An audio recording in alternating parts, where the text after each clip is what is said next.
et meie oleme siis Virumaa Hoki MTÜ ja seisame siis selle eest, et uisukultuur säiliks ja areneks Lääne-Virumaal. Huvi on väga suur, iga päev käivad lapsevanemad küsimas, et kus saaks trenni lapsi panna, aga meil praegu ei ole võimalusi, vahendeid.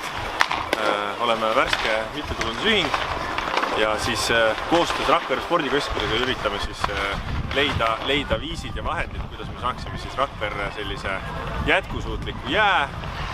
Eesti ilm on hästi heitlik. Meil see aasta näiteks nüüd 2 päeva tegime jääd, saime midagi siia võistlusteks valmis. Järgmine nädal on jälle sula ja siis jälle tuleb pikem paus.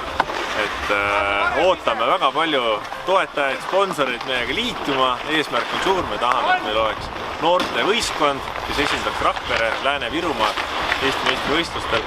Et see on meie lõppeesmärk. Aga selleks on vaja nagu korralikku jääd, et oleks külmitus all, et saaks hooaega pikendada.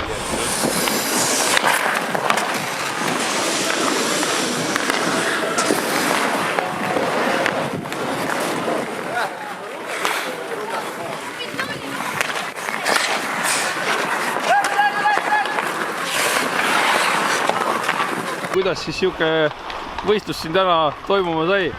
No nagu ikka, hoki huvilised tulid kokku ja mõtlesid, et tahaks mõõtu võtta üksteise vahel. Okei. Palju siis võistkondasid, palju praegu niisuguseid aktiivsemaid osalejaid?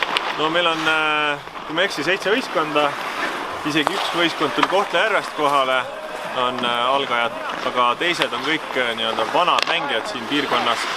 Viru-Nigula on esindatud, siis meil on esindatud Haljala, Rakverest on üks meeskond, Uudeküla. Jah, Uudeküla. Ja Kohtla-Järve. Väike-Maarja teab. Väike-Maarja tahtis ka tulla, aga tuleb meeskond, aga see aasta ei saanud tulla. Ootame ka teisi huvilisi liituma meie grupiga. Meil on Facebookis Virumaa Hoki grupp. Seal jagame info trennides, me käime Kohtla-Järvel hetkel. Kellel huvi on, nagu saab kohe meie Facebooki grupist infot ja kõik on oodatud.